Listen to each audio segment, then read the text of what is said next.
l'església Santa Maria Magdalena. Avui no hauríem d'estar ací. Avui hauríem estar preparant la trobada de cors de la Vall d'Albaida, que ens toca organitzar i que per segon any s'ha hagut d'ajornar per culpa de l'estat de pandèmia que estem patint. El concert que el cor l'any de la Nova hem oferir-los esta vesprada està format per obres de temàtica religiosa que teníem preparades per al concert del pregó de Setmana Santa de 2020.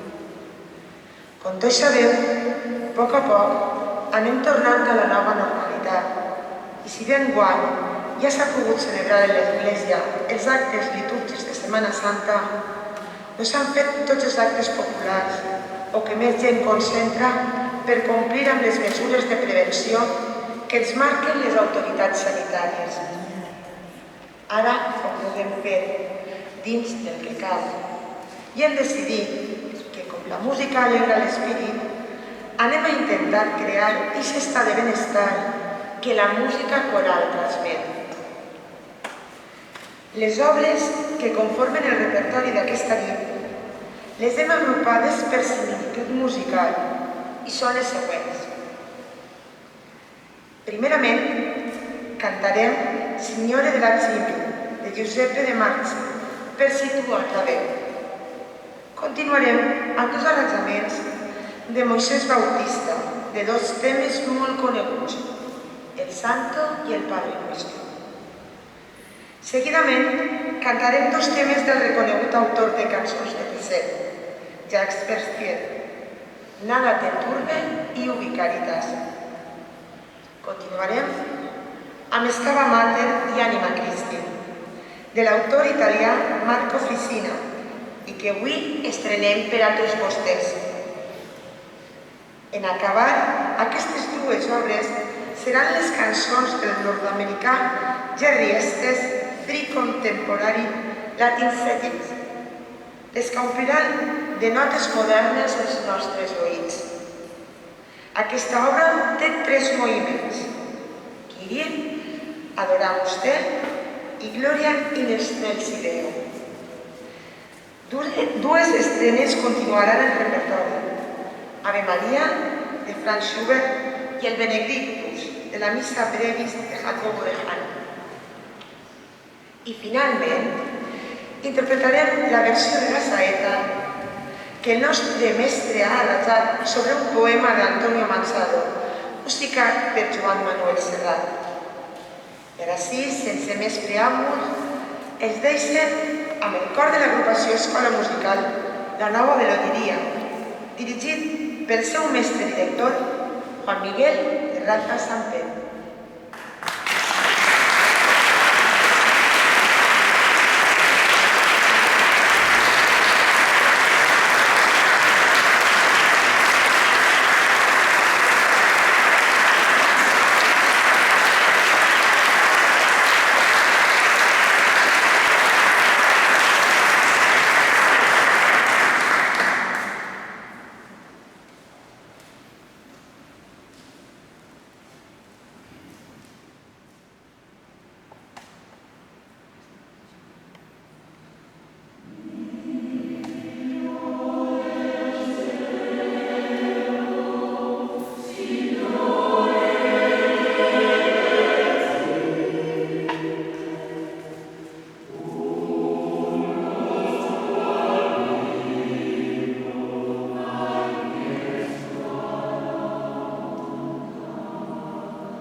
Buenas noches. Voy a meterme donde no me llaman porque quería agradecer a la coral el esfuerzo que hace, a pesar de todo lo que estamos viviendo. Yo voy a agradecer personalmente a todos lo que hacéis posible que podamos estar aquí y que estéis, porque el coro sin el público no puede hacer nada, no es nadie, y viceversa. A los que apoyáis al ayuntamiento, a la parroquia y a todas las personas que hacen posible pues, que toda la cultura siga adelante a pesar de las dificultades. Agradecer especialmente a los compañeros y amigos que están con nosotros aquí cantando, a los solistas, a Esteban Sampaio, y muy especialmente a una vecina de aquí del pueblo, a la cantante soprano Lourdes Mico Ginés.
gràcies als músics de l'agrupació, la seva col·laboració, al pianista David Saizo, als amics de la Safor, la seva ajuda desinteressada, Don Salvador, per la secció d'aquest marc incomparable, a l'Ajuntament de l'Olleria, per la seva col·laboració i a tots vostès que tan amablement ens han acompanyat en el concert d'aquesta nit. Moltes gràcies.